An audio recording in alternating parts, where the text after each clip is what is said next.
Bonjour à tous, je m'appelle Stania Patrice Mudiki et j'ai juste lancé là un filière comme ça que vous voyez depuis sur les réseaux.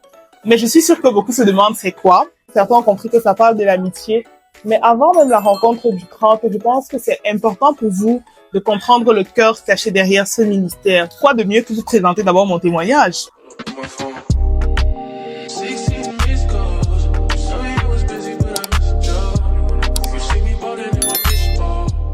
J'aimerais commencer par vous présenter en fait moi mon parcours amical. On entend souvent les témoignages des gens sur leurs relations d'amour, sur leur vie de foi, sur leur expérience professionnelle, mais on entend très peu de témoignages sur des personnes qui ont vraiment eu une expérience profonde en amitié et au travers de laquelle ils ont pu trouver une certaine entièreté par rapport à leur être, par rapport à leur personne. Je m'en vais là vous parler de mon expérience amicale. Et dans ma vie, j'ai 5 amis qui, pour moi, font partie du cœur de l'enseignement en amitié que j'ai eu. Les 2 premières, je les ai rencontrées en 2012. En 2012, j'avais 13 ans et une avait 11 ans et l'autre avait le même âge que moi. Et on s'est rencontrés. Ce sont les 2 personnes, Angela et Jabea, avec qui j'ai vraiment eu une relation amicale. C'est la première relation amicale forte que j'ai eue. J'étais amie avec les 2 parce que les 2 sont sœurs. Et j'étais même plus amie avec Angela qu'avec Jabea parce que Angela et moi, on avait le même âge. Je pense qu'on se comprenait plus à cette époque-là. Et Jabea était un peu notre petite sœur. On s'est rencontrés à Maroua et j'ai dû quitter Maroua à cause des problèmes qu'il y avait là-bas, Boko Haram, etc. Je suis revenue m'installer à Yaoundé. Et à Yaoundé, c'est où j'ai rencontré en 2014 mon amie Alicia. Et quand je suis revenue à Yaoundé avec Angela et Jabea, on avait une relation amicale à distance. On s'appelait, on prenait des nouvelles, on se racontait le week-end, les choses qui se passaient et tout. C'était très, très bien.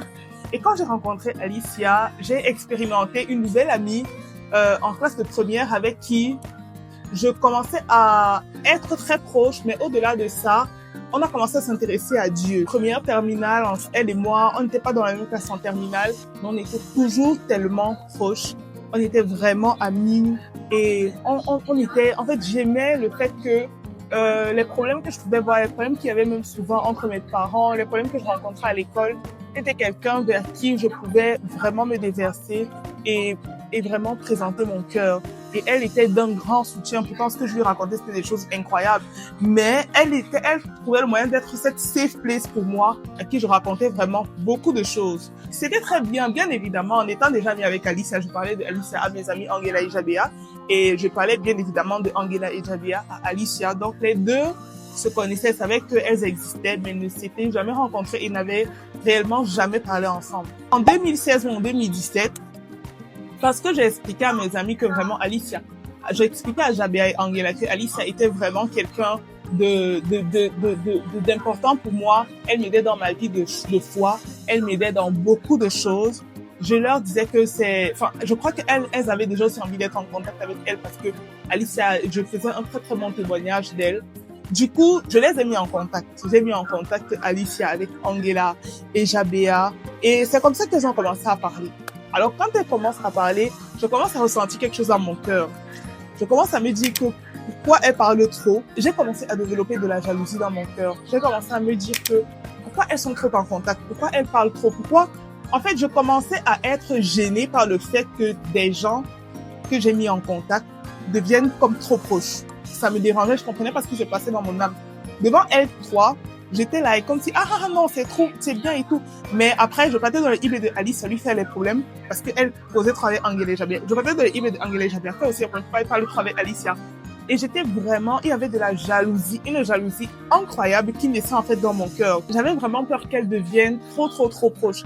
En fait, ce que je ne comprenais pas, c'était pourquoi des personnes que j'ai mis en contact deviennent amies.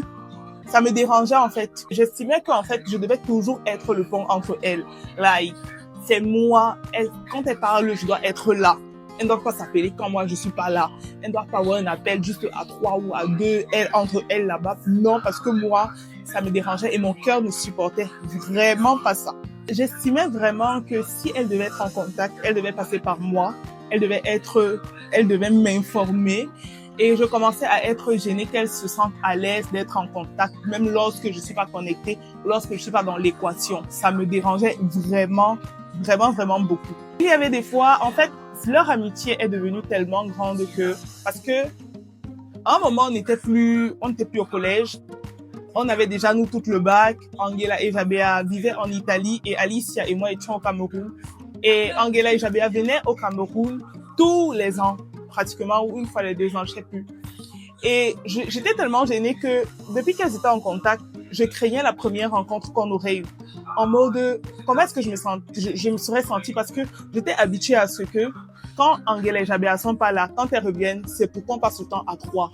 On soit tout le temps à 3 et tout. Mais là, j'avais l'impression que ça commençait à devenir comme si on devait être à 4 et moi, ça me plaisait pas.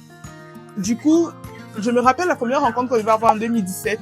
Elle était rapide parce que je sais plus ce qui s'était passé, mais je sais pas si on avait duré. Mais c'était une rencontre qui était là. Mais je sentais que mon cœur était pas trop là, que j'étais vraiment pas à l'aise avec ça. Et malgré le fait que j'étais pas à l'aise avec ça, ça ne changeait en rien que leur relation était en train de grandir. J'avais Angela devenait très proche de Alicia et réciproquement. Et j'étais vraiment très gênée.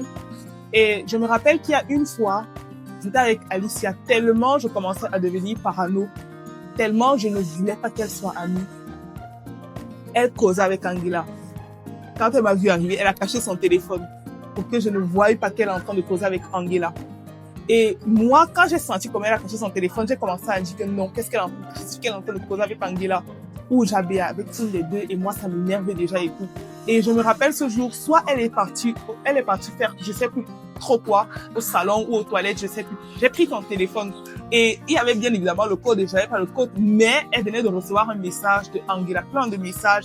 Et j'ai senti comment mon cœur a commencé à s'irriter. Et quand elle est revenue des toilettes, j'avais changé d'humeur, je ne lui parlais plus, je voulais même déjà rentrer chez moi, en fait, je n'étais plus. Et après, moi, comme j'aime pas garder les choses dans mon ventre, j'ai dit oui, je suis arrivée, tu caches ton téléphone parce que tu es en train de parler avec Angela. Et pourquoi tu parles avec Angela? Vous parlez de quoi? Pourquoi vous faites comme si? Donc, j'ai commencé avec toute une scène dramatique. Et je me rappelle, j'étais tellement énervée. J'ai pris mes choses, j'ai dit que non, je veux rentrer chez moi et tout. Malgré tout ça, leur amitié continuait toujours d'être là. Elle continuait toujours à être amie et elle se postait. Et pour moi, c'était le summum. Quand elle se postait, je n'arrivais pas à supporter ça. Je me disais pourquoi elle se poste. Quand elle faisait un texte, si elle dit « Ah, ma précieuse », je vais commencer à analyser le mot « précieuse » et je vais dire pourquoi elle utilise. Donc, précieuse, ça veut dire que elle est plus que moi. C'est-à-dire que dans sa vie, alors que moi je suis dans leur vie, avant elle, pourquoi elle utilise le mot précieuse? C'était à ce niveau que je me demandais pourquoi elle utilise ça. Est-ce que c'est que elles sont déjà en train de devenir plus amies entre elles? Pourquoi? Et c'était vraiment, vraiment très, très compliqué. J'étais vraiment très possessive et très, très, très jalouse. J'estimais que je devais être la meilleure amie de chacune d'elles. Mais elles, non seulement elles ne devaient pas être amies entre elles, mais en dehors, même dans leur propre vie, même, elles ne devaient pas avoir d'autres amis qui étaient plus que moi dans leur vie. Pour moi, je devais être la best partout, la best dans la vie de Angela, la best dans la vie de Jabea, la best dans la vie de Alicia. Mais non seulement je voulais pas qu'elles soient amies, mais je ne voulais vraiment pas qu'elles puissent même avoir, en dehors de moi, d'autres amis. Parce que je me disais, est-ce que la profondeur ou l'intimité amicale qu'on a, elles ont ça avec d'autres? En fait, je voulais tellement l'exclusivité. Et je ne voulais tellement pas, je ne voulais pas sentir que elles se partagent. Alors que moi, je les partageais parce que j'étais amie avec elles, mais j'étais égoïste et j'estimais qu'elles ne devaient pas être amies avec d'autres personnes que moi et que je devais être le GOAT de leurs amis en fait.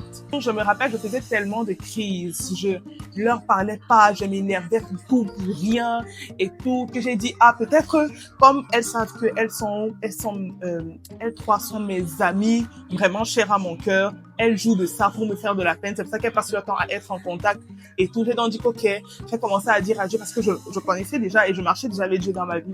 J'ai commencé à dire à Dieu, Seigneur, je veux que tu m'envoies de nouvelles amies, quelqu'un d'autre avec qui je peux aussi être amie, que les trois là comprennent qu'elles ne sont pas le maximum en termes d'amitié pour moi et tout. Et par un concours de circonstances, j'ai rencontré une autre amie, elle s'appelle Loretta.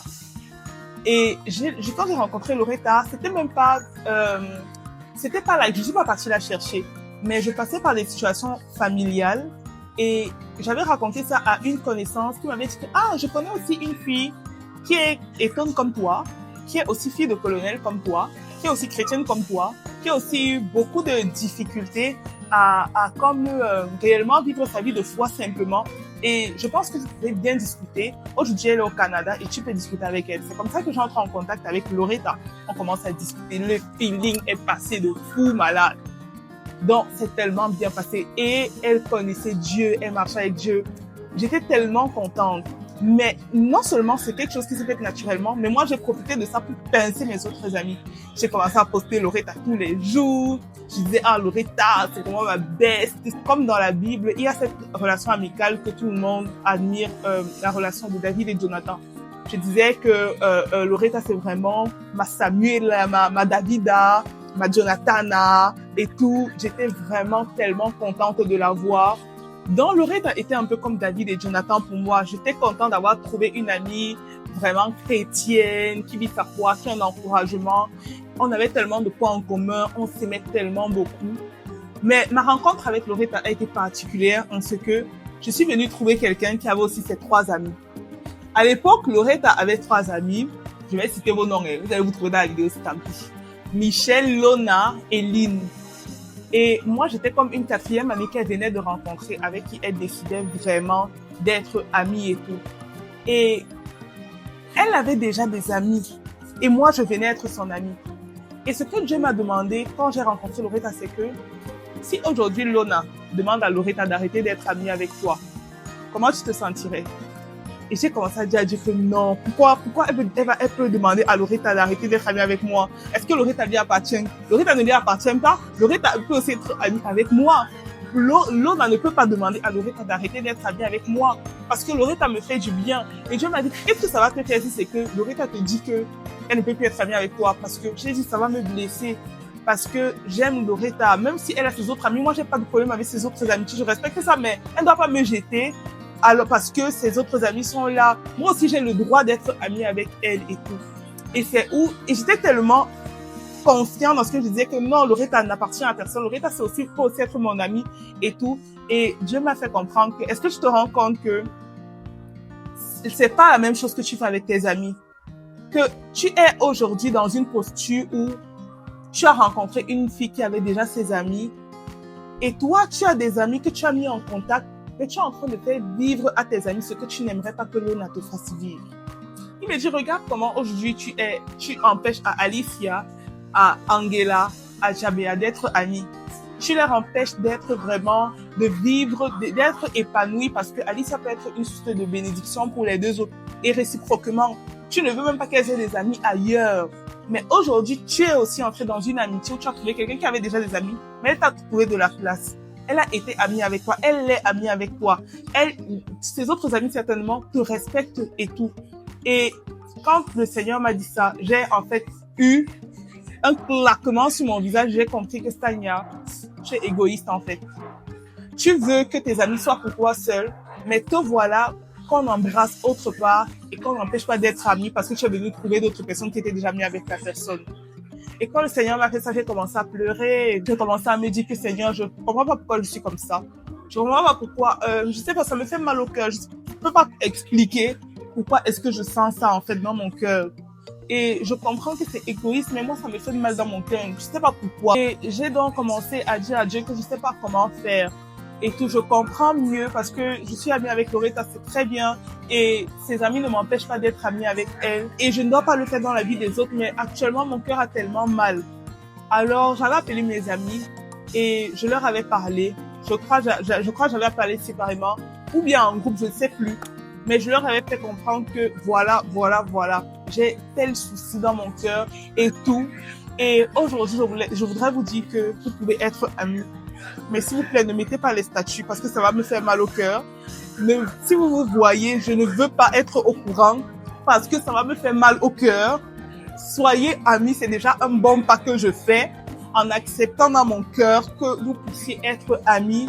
Mais pour l'état de mon petit cœur, allez-y doucement.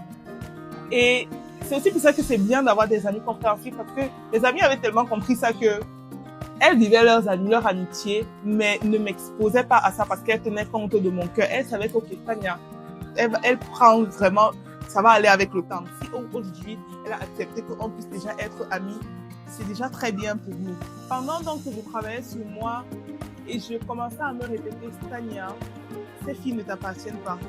Ces filles peuvent être amies avec qui elles veulent. Ces filles n'ont pas besoin de te demander la permission pour être amies avec qui elles veulent. Que ce soit entre elles, que ce soit avec d'autres personnes. Et tu dois apprendre à accepter ça. Parce que c'est pas normal que tu ne veuilles pas. Tu veux être l'exclusivité de tout le monde et pour tout. Like, même entre elles deux, entre elles trois, elles peuvent être amies. Et en dehors même d'elles trois, tu ne supportes pas qu'elle brandisse quelqu'un d'autre, qu'elle mette quelqu'un en statut, qu'elle dise des choses parce qu'au peigne fin, chaque parole qu'elle dit sur le plan amical à quelqu'un d'autre, c'est pas normal. Il faut que tu guérisses tout ça. Je faisais que quand je faisais face à une situation, je pleure. Je ne leur dis pas. Je commence à pleurer, je dis à Dieu, Seigneur, pardon, mon cœur a mal, s'il te plaît, aide-moi à réellement faire face à ça. Aide-moi à guérir de ça.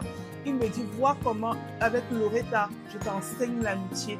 Loretta est cette personne au travers de qui je suis en train de te donner mes standards pour que tu puisses les appliquer avec tes amis que tu as eu de base et tout. Tout ce que je faisais avec Loretta, je réalisais quand je voyais comment Loretta gérait même toutes ses amies et tout. Comment on était peace and love et tout. Parce qu'aujourd'hui, j'ai le numéro de Lona. Des fois, on se commente les statuts, c'est peace, j'ai le numéro de Michel et tout. Toi aussi, ça doit être peace pour toi. Tu dois vraiment travailler ton cœur et faire en sorte que ça doit arrêter de te faire autant de peine. J'ai donc commencé à travailler sur les choses qui me faisaient en fait, qui me faisaient avoir cette trop haute opinion peut-être de mes amis parce que, moi, je me suis dit, Tania, si ça te rend aussi mal, c'est parce que ces filles aussi dans ton cœur ont une place que tu leur as donnée.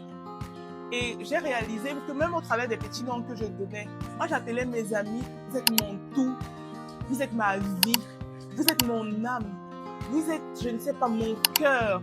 Et je ne réalisais pas que, et c'est Alice qui m'avait fait réaliser ça, qu'elle m'avait dit, tu ne te rends pas compte que tu nous donnes des noms qui prennent vie dans ta vie. Quand tu nous dis qu'on est ton tout, ça veut dire que toute ta vie et ton âme est en accord avec toi quand tu le dis. C'est que toute ta vie tourne autour de nous. Tu nous as donné dans nos cœurs une position qu'on ne donne pas à un être humain. Et c'est qu'elle m'avait dit ça que j'ai réalisé que c'est vrai parce que je disais, vous êtes trop ma vie, vous êtes mon âme, vous êtes vraiment mon tout. Je ne peux pas, vous êtes toute ma vie. Je leur disais ce genre de paroles. Souvent, les gens en mission se disent que non, c'est pour faire comprendre à la personne combien elle est importante. Mais pour moi, aujourd'hui, je comprends qu'on n'a pas besoin d'aller aussi fort parce qu'il y a des propos, des paroles qui ne sont même dédiées qu'à Dieu, qui ne sont dédiées qu'à notre mari. Et qu'on ne doit pas dire à n'importe qui, non pas que mes amis c'est n'importe qui, mais c'est fort de dire quels sont mes amours, que vous êtes vraiment l'amour de ma vie. Au final, ça prenait vie dans ma vie et ça faisait que je l'ai positionné tellement à un niveau et j'étais tellement déçue parce que je sentais que j'avais des attentes trop grandes, mais ces attentes-là n'étaient pas comblées parce que j'avais des attentes malsaines. Alors, je me rappelle une fois, j'avais dit à Alicia que je voulais qu'elle et moi on interrompe notre amitié parce que je trouvais que ça me faisait trop de mal et que j'avais vraiment besoin de me retrouver, de peut-être déconstruire de mon côté tout ce que j'avais mis en moi les concernant pour mieux vivre ma relation avec elle. Et vraiment, ça m'a vraiment permis de le faire. Je ne réalisais pas, je voyais comment j'étais peinée, mais je ne réalisais pas combien je l'ai peinée aussi parce que ça déteignait sur notre relation amicale, à nous toutes, avec Angela Jabea, Alicia, ma relation avec chacune d'elles.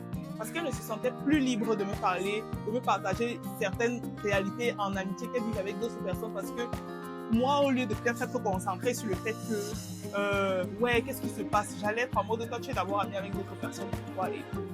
Et donc, je me suis dit, Tania, c'est important que tu travailles, que tu apprennes vraiment à gérer. Et j'ai donc commencé à apprendre à gérer vraiment avec Dieu. Je présentais mes peines et je présentais à Dieu ce qui n'allait pas.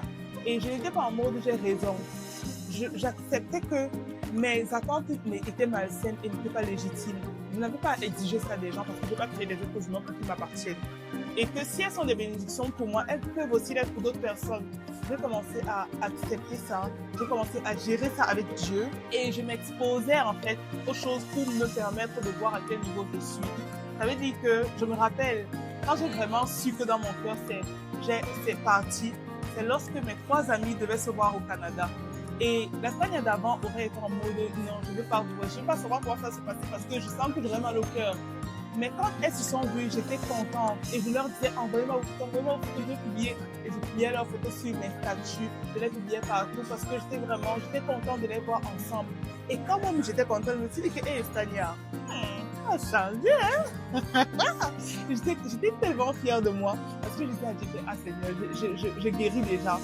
Et j'étais fière, j'étais contente, même lorsque Alicia était partie voir Jabéa en France, j'étais contente, je leur ai demandé comment ça s'est passé, vous avez fait quoi, vous avez mangé quoi, et tout, et j'étais contente en fait. Et j'ai compris que c'est normal si mes amis ont d'autres amis. C'est normal. J'ai pas à les posséder. Et je me suis rendu compte que beaucoup de choses ont favorisé cette mauvaise mentalité de l'amitié, notamment ce que je consommais, du Disney Channel. J'ai compris que c'est important, c'est normal si mes amis ont d'autres amis, si mes meilleurs amis ont d'autres amis, ont même d'autres meilleurs amis. Parce que ça, il n'y a pas de problème avec ça. Vouloir que quelqu'un soit ta meilleure amie à toi seul, quelque part, c'est une forme de possessivité, d'égoïsme, d'égocentrisme, de jalousie, de tellement de choses négatives. Et vraiment, j'étais un peu plus en accord avec ça. J'ai vraiment compris que si je déconstruis toutes ces mauvaises manières de penser, que j'ai hérité de tellement de choses, parmi lesquelles Disney Channel, je vais mieux vivre la manière que Dieu, lui, il a sa pensée à lui de l'amitié et qu'il a commencé à me donner en étant ami avec Loretta. J'ai senti même qu'il y avait beaucoup de différences et qu'elles percevaient ces différences-là quand elles étaient déjà libres de me partager avec moi leur déception amicale ailleurs. Et laissez-moi vous dire, j'étais pas en mode, oui, j'étais bien dit d'être amie avec moi, non. Mais j'accompagne et j'aide aussi mes amis. Elles me partagent, comme je partagerais ça avec elles-mêmes, mes autres déceptions amicales. Et j'ai compris que quand elles ont commencé à le faire, ça veut dire qu'elles étaient un peu plus rassurées me concernant. Et j'ai aimé le fait que j'avais cette nouvelle conception de l'amitié qui est saine, qui est très bien. Et c'est comme ça qu'après j'ai rencontré mon amie Océane. Moi, mes amies, elles ont tellement une place en particulier dans mon histoire de l'amitié, dans ma compréhension de la vision de Dieu par rapport à l'amitié, parce que quand j'ai rencontré Océane, ce n'était plus la Stania de 2013 quand elle venait de rencontrer Angela et Jabéa, mais c'était une Stania qui était passée par un temps de travail avec elle-même, de guérison, de déconstruction d'un certain type de pensée, de système de pensée pour embrasser la manière de penser de Dieu concernant l'amitié. Et quand Océane est venue dans ma vie, j'appliquais juste tout ça. J'avais une Océane pour qui aujourd'hui je suis sa bestie, mais je suis tellement contente, je l'encourage à avoir d'autres besties, je l'encourage à avoir d'autres amis. Et quand elle fait de nouvelles rencontres, je suis contente. Elle vient me raconter comment ça s'est passé, je l'encourage, je lui dis oui, parce que je sais que souvent, je ne suis pas toujours disponible. Et quand elle ne m'a que moi seule, je me dis, je ne peux pas porter la responsabilité toute seule. C'est pour ça que c'est bien d'avoir d'autres. Et quand elle a d'autres, au moins, elle sait que quand elle n'est pas disponible, elle peut appeler tel, elle peut parler avec Postato, elle peut parler avec Merveille, elle peut parler avec ses autres amis, et c'est quelque chose de bien. Et aujourd'hui, ce que je vis bien mes amitiés, je suis en fait peinée quand je vois d'autres personnes ne pas vivre ça, ou avoir des expériences négatives de l'amitié. Et je me suis dit, mais comment les gens font pour avoir des expériences aussi négatives de l'amitié, alors que moi, je vis de belles amitiés avec Christ qui nous soutient. Et je me suis dit, Stania, et si en fait, tu aidais les gens à réellement vivre ça, à ne pas seulement être déçu, à ne pas seulement avoir un témoignage négatif de l'amitié, parce que sur les réseaux, c'est seulement ce qu'il y a. On va te dire de faire attention aux amis, de faire attention parce qu'elles sont méchantes. Elles vont voler ton gars, elles vont. Alors qu'il y a quelque chose de beau. Si c'est Dieu qui a créé l'amitié, alors il y a quelque chose de beau dans ça. Et c'est ça qui m'a encouragée à fonder Philia. Ce ministère où j'apprends aux gens à bâtir des amitiés saines et des amitiés solides. Et voilà, c'est pour ça que je veux que vous fassiez ce parcours avec moi. Si tu penses que tu as besoin de vivre des amitiés saines et solides, abonne-toi aux réseaux sociaux de Philia, inscris-toi pour le Philia Meeting du 30 juillet et puis fais cette aventure avec nous. Tu vas voir que l'amitié, c'est quelque chose de beau. Quand c'est vécu d'après les standards de Dieu.